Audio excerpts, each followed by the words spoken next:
House of David is a new streaming series from Amazon MGM Studios and The Wonder Project.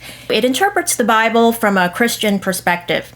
Now, I believe that all faiths or no faith can still enjoy the series as drama or historical epic. But what this series does is bring the Bible to life by using the biblical text as well as sources such as the Talmud. Now, some of the different sources that the filmmakers use may not be regarded as verified, but there is a disclaimer before each episode about the series not being historically or biblically accurate necessarily.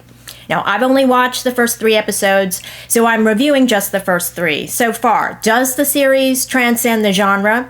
No. Now, if you're looking for entertainment that succeeds within the genre as well as the larger entertainment world, I would recommend Ridley Scott's Exodus: Gods and Kings, one of the best biblical epics to come out of Hollywood in recent years. And to go a few years back, I recommend the Jeremiah biopic starring Patrick Dempsey, the Moses biopic starring Ben Kingsley as Moses and David Suchet as Aaron, and the Jesus of Nazareth miniseries directed by Franco Zeffirelli. I believe that in the Jesus of Nazareth miniseries, Michael York's unforgettable portrayal of John the Baptist is still unmatched, and for what it's worth, is how I believe John the Baptist would have behaved. Now, those films and shows that I just mentioned are way better than House of David, I'm sorry to report. But this show is still solid entertainment. It's a genre show that does try to do some different things I've not seen before.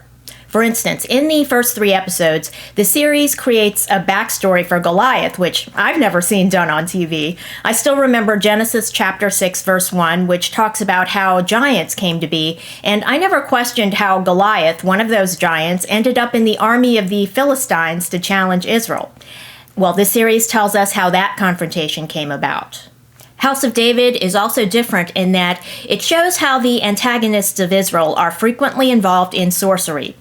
And this is biblically accurate. The Bible tells us that rebellion is as the sin of witchcraft. After God rejects Saul as king of Israel because of his disobedience to the word of the Lord, Saul is driven mad and seeks out the services of a witch, the witch of Endor. Now, that's just one example from the scriptures. Now, with that being said, did I want to watch sorcery on the TV screen? No. But I understand the filmmakers made that choice for dramatic purposes, and to show the horrific results of dabbling in sorcery. House of David Episode 1 is a lot better than Episodes 2 and 3. Episode 1 had more of the sweeping camera angles and slow motion, and seemed to have a bigger production budget. Now, Episode 1 is also distinctive because it's narrated by the Princess Michal, the daughter of King Saul, who becomes David's first wife. So she begins the narration in Episode 1 with some statements that are not biblically accurate, but that's only because later on in the episode, we find out the identity of the narrator, Michal, who is biased toward King Saul, her father. Now, in later episodes, David contradicts some of her statements in the opening narration. I thought it was a brave choice by the filmmakers to begin the entire series with a narration that turns out to be biased. The acting in House of David is impressive. Michael Iskander plays David, his first major starring role, and he kills it. Now, David is written differently here than I've ever watched on screen. He's presented as an illegitimate child, which apparently has some textual support in the Bible. It's not the most common interpretation, but is dramatic. Now, David was a shepherd, a warrior, and a psalmist. The casting of Michael Iskander succeeds at all levels. Stephen Lang makes a strong impression as the prophet Samuel. Now, this actor has played many tough guy roles, so it's welcome to watch him in a role with this level of gravitas. He's utterly convincing.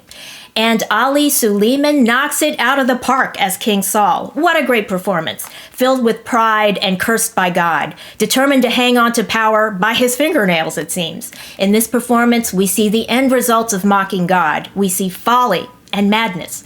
Kudos to all of these actors. Thanks for watching, and if you enjoyed this video, leave a like and don't forget to subscribe.